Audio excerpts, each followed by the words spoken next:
nareo zao marain'izao ny ekipany RTA dia andeha hitsidika tokantrano anankiray madamo Vololona eny ambolokandrona misy azy hiaraka amin'ny fandaharana audrareo hijery ny fahaizana mahandro ny sakafo izay ananany fahaizana manokana. Ndao ary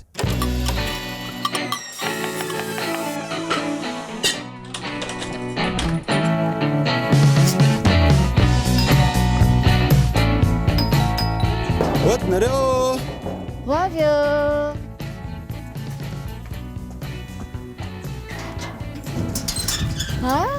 manao lol. Manao ki. Manao nareo. Nareo ato tsara misaotra ka. Tonga zay mangy anareo. Dia tonga saoty aminay zany. Misaotra indrindra. Mandrosa fa zany.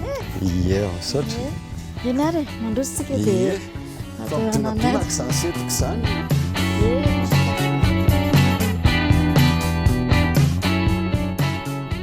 Inona vaovao aloha manao antsika aty? Ny vaovao aloha dia mahafinaritra dia ny fahatongavanareo zay ny tena hoe mahafinaritra. Ary nanahoana ilay fanatsarana natao tamin'ilay lakozia?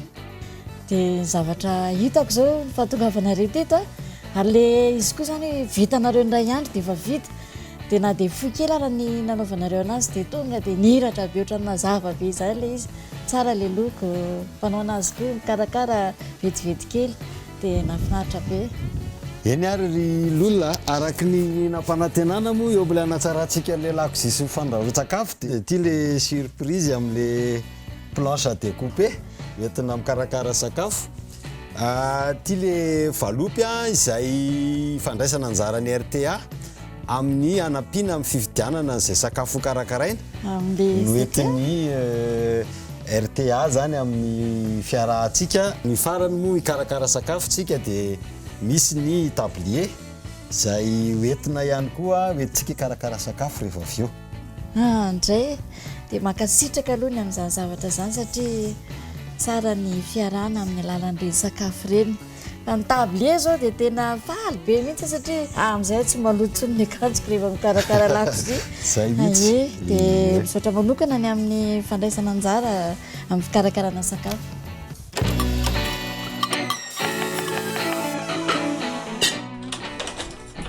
Ny sakafo ho arosin'ny olona amintsika androany zany dia le kadaka sy sonambo tsiro-tsakafo dia tarte au citron satria fotoana citron tsika izao.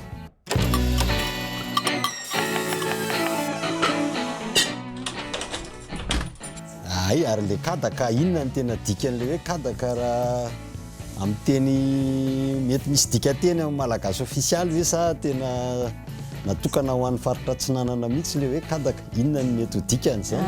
Ny dikany ofisialy angamba ohatra tsy dia misy loatra fa ohatran'ny fiteny andavanandro zany ilay izy ampiasainy zareo amin'ilay hoe fomba fahitany azy zany. Zay ilay hoe kadaka zany amin'ny fikarakarana an'ilay sonambo zany. Fa tsy mety raha atao hoe kabaka? Tsy mety fa any avaratra an-tegna fa manao an'izay kabaka zay loatra. Gasy hoe kabaka zay moa manko. Ny any avaratra angamba zay. Inona ny mampiavaka ny sakafo karakaraintsika io ary? Araka n'ilay lazaiko teo hoe efa vokatra misy any amin'ny faritra Atsinanana zany io dia mety atao fihinana mihitsy zany ka na olona marobe ara no karakarana an'io dia mety foana. Raha tianao zaraina ny fahaiza-mahandronao sy ny tsiro-tsakafonao dia afaka mitsidika anao ny audinareo dia afaka mifandray aminay nareo ao amin'ny page-ny audinareo officiel ao amin'ny Facebook io dia tonga izahay hamangy anareo hitsidika ary hizara ny fahaiza-manao anareo. Ndao ary antsika hiaraka amin'ny lolona hijery ny fikarakarana ny sakafo izay natolotra teo.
Mandra-pandeha ny cuisson sakafo a fahamasahany zavatra izay nikarakaraina teo a dia iresaka kely amin'ny lolontsika satria lolona dia mpanao volo izay fanaovana volo izay ve ny anarana sa ny lovaina no nahatonga anao nanana an'izay talety izay ny momba n'izay indray aloha dia voalohany indrindra dia lova avy amin'ny ray aman-dreniko ilay manao volo manety mikarakara volo dia tao anatin'izay zany no nanatevina nianatra ny tena hoe no matianina ao anatin'izay fikarakarana volo sy ny fanetezana izay. Ary tantarao inona ny mety efa mba nisy incident ve iza sola iza may tao anatin'izay asa izay? Misy olona netezako tao anatin'izay a dia disina ranitra loatra koa ilay hety dia rehefa naranitra loatra ilay hety dia nanety dia tonga dia voatsindrana ny sofon'ilay olona dia naratra be. Dia tsy naninona ve ilay olona tamin'izany inona ny réaction-n'ilay olona tao anatin'izay incident izay? Dia somary nitaraina kely ilay olona inona izany dia zaho moa tsy dia niteny loatra fa tonga dia nalaiko ny alcool dia niaraka tamin'ny vovo dia nikasohako kely teo dia niteneniko hoe didiovina kely fotsiny ty fa tsy maninona dia niravina teo ilay izy.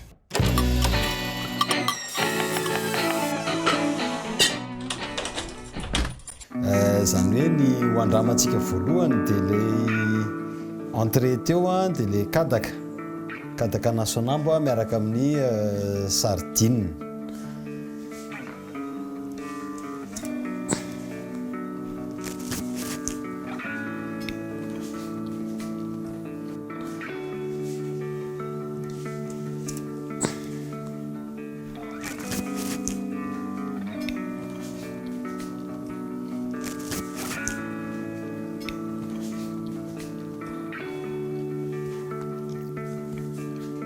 Tsara ny tsirony, tena mahafinaritra mihitsy ny tsirony a, eny tsara ilay sardine, eny tsara ilay saveur raha ilay fofona sonambo ao anatin'ilay izy.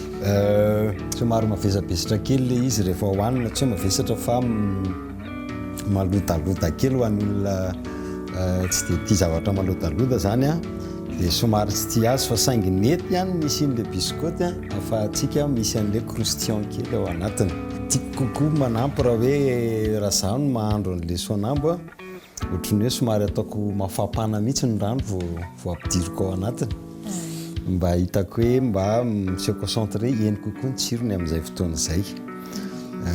Dia eo amin'ilay salady koa mbola azo atao tsara manisy saosy vinaigrette kely mba ahafahantsika manajamy mi-équilibré an'ilay tsirony matavy, tena matavy ilay sonambo zany eo amin'ilay izy atao kadaka.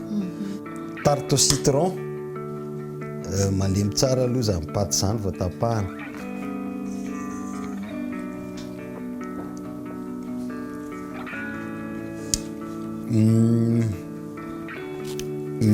Mihaino tsara ilay tsirona citron fa tsy haino tsara ilay fofona citron.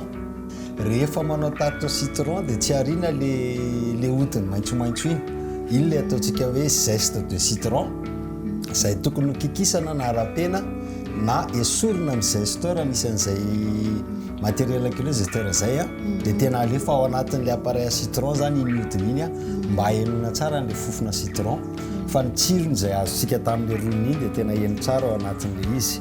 Hafa mihitsy ny nanaovany lolona an'ilay tarte au citron a, satria na ny appareil-ny a na ny pâte sablé zany a dia tena fomba hafa amin'ny fanaovany anazy mihitsy a, kanefa dia hita fa tena nahomby ary malemy tsara ilay paty a, ary eny ilay tsirona citron fa ny anapiako azy fotsiny zany dia izay hoe asio zeste kely ilay izy mba ho manimanitra kely a, dia ny équilibre an'ilay menu amin'ny ankapobeny amehezako an'ilay izy dia hoe lasa nihinana citron be tsika atao anatin'ilay menu satria tsy maintsy hinanana citron ilay trondro a, tsy maintsy hinanana citron ilay plat, mbola tarte au citron koa ny dessert ohatr'izay koa le trondrony entrée trondrony dessert dia hita mihitsy fa ataontsika hoe sakafo avy any amorontsiraka marina izy ity fa dia trondro moa zany no hohanina fa ny tsara kokoa raha somary misy samihafana ihany rehefa manao hoe entrée plat dessert misaotra izay ngamba.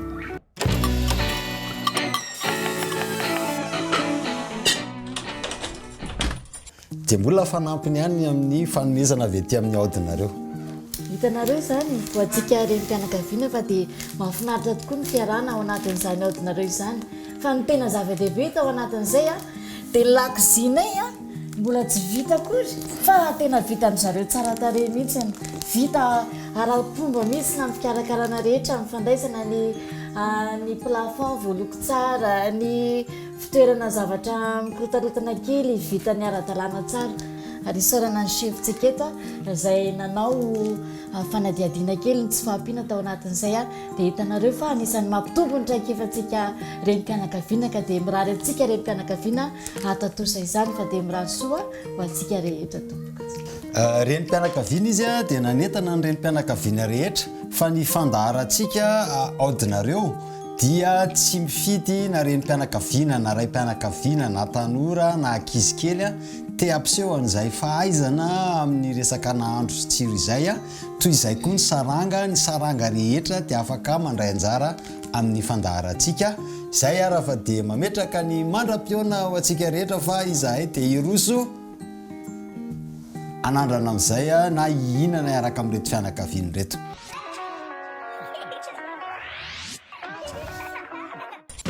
Nahazo tombony mihitsy ianao Olivier fa tena natsiro sady tsara ny fandrahoan'olona an'ilay sakafo teo.